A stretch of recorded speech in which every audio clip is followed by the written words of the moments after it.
Hello, and thank you for joining. My name is Josh Daniel, and I'm a coach with Korn Ferry Advance. And I'm lucky enough to be one of the career coaches supporting SoFi members. And today I've been invited to speak on a topic that is as important as ever, and a topic that likely isn't going anywhere anytime soon, working from home. So with so many professionals working remotely already, we're not going to be just solely discussing how to survive in a remote work environment, but rather how to really thrive in one, and how to make the scenario of working away from an office work to your strengths. So I'll be sharing just a few best practices, some more actionable and tactical, and some more maybe framing or mindset related. But all of them are going to be ideas that I've seen work firsthand with SoFi members. So right away, I want to introduce the first thought on this topic around working from a home environment, and that's going to be the physical environment itself. And this topic can oftentimes be tricky and can lead to frustration over time if you don't deliberately address it, because too many times I'll speak with a professional who has transitioned from in-office to remote work, and their very first instinct is to try to create a work-from-home environment that tries to mimic an office environment. So they'll put together their traditional desk and they'll slide it up against a wall, and they'll have their same old traditional chair right under it and all the accessories and overhead lighting and tools they need that would look like it belongs in an office. And at face value, there's really nothing inherently wrong with that setup, but I do want to challenge it for just a second. Because in sports, there's obviously that term, the home field advantage, where a team hosting a game has the advantage of knowing the arena, knowing the stadium, knowing the crowd, and most importantly, knowing how to best use it to their advantage. And I say let's approach the work from home setup in the exact same manner, looking to leverage your home field advantage. So when you're developing your workspace, really ask yourself, how do you work best? You have the amazing advantage of not having to accommodate any coworkers. So do you prefer a stand-up desk? Do you prefer to spread out your tasks across multiple surfaces or workstations? Or like me, do you like to stand up and pace when you're thinking of a problem or on a telephone call? Now it's really that time to ask yourself, did I set up my environment mimicking an office, or did I make the deliberate choice on my setup based on my strengths and my preferences? And now's your time to lean into this rare opportunity to have that work from home field advantage. So this next thought on optimizing work from home is to supplement many suggestions and recommendations that you've likely come across online. And it has to do with removing distractions that are inherent when trying to stay productive while working from home. And the reason this concept gives me pause is, at a certain point, how feasible is it to remove all opportunities for distraction when you're literally working from home and not living at work? There will always be that instance where your pet may need your attention in the middle of the day, or the delivery driver drops off a package unexpectedly, or most recently, if your son or daughter needs help in their Zoom classroom for school, and you might find yourself having to spend enough time not just being distracted, but really it's all about bouncing back from distraction.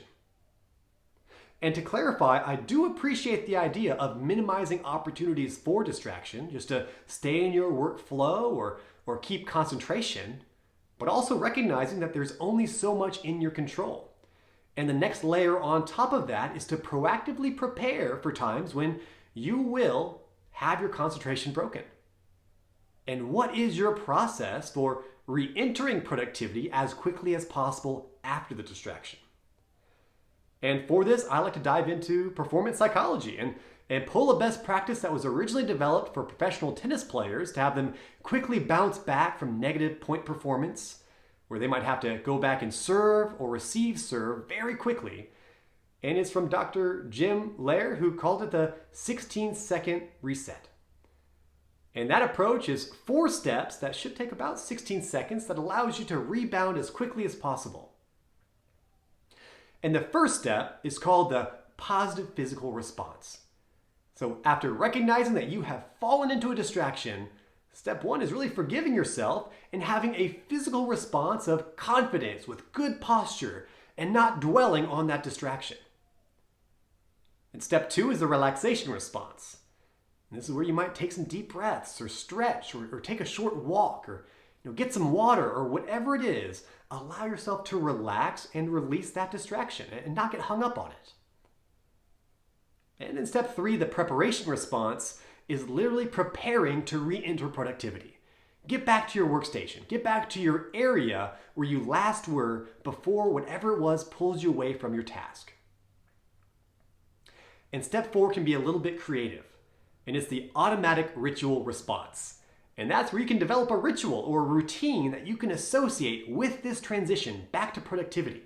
So maybe it's restacking your papers or rereading a certain email message, or maybe it's going to be just do one final stretch in your chair, but something to signal the end of the distraction and the transition back into work. This next practice is one that's more tactical and more actionable immediately. And I do mean immediately. And it has to do with the one aspect of remote work that is inherently difficult: staying connected with others. Whether that connection is around collaboration or networking or professional development, staying visible and avoiding that lonely silo that oftentimes can creep into working from home is a difficult problem to solve. And so far, there is no one silver bullet for a solution. And there's always new platforms for collaboration and new services for networking or new video applications for connection. It really comes down to just one key point, which is a human point: being proactive to bridge that gap and making the deliberate decision to allocate bandwidth towards connecting with others. And we can really make 2 assumptions to begin with. One is that it's naturally harder to stay connected when you're not in physical proximity with your coworkers. And the other is we can kind of assume that everyone is likely feeling this level of disconnect on one level or another. And I think the wrong answer is to allow this barrier to get in the way of you making those connections and outreach.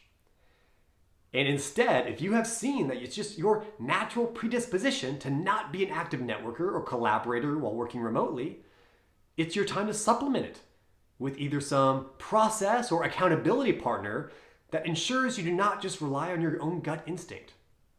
So maybe give yourself those written goals of a certain amount of time per week dedicated just to collaboration and conversation.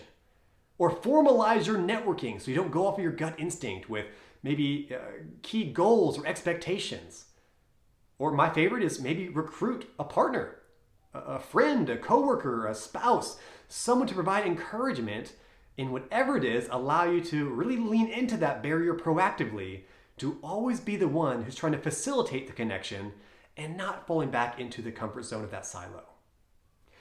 So I hope you found at least 1 or 2 nuggets from this topic that may be worth experimenting with or implementing as you develop your own work from home best practices. But as a final remark, just remember that in customizing your work approach remotely, it's less about what's universally right or wrong and more about what's right and wrong for you specifically. So now's the time for you to ask yourself those introspective questions and to explore and to experiment or even work with a coach so that you can really lean into the workplace home field advantage.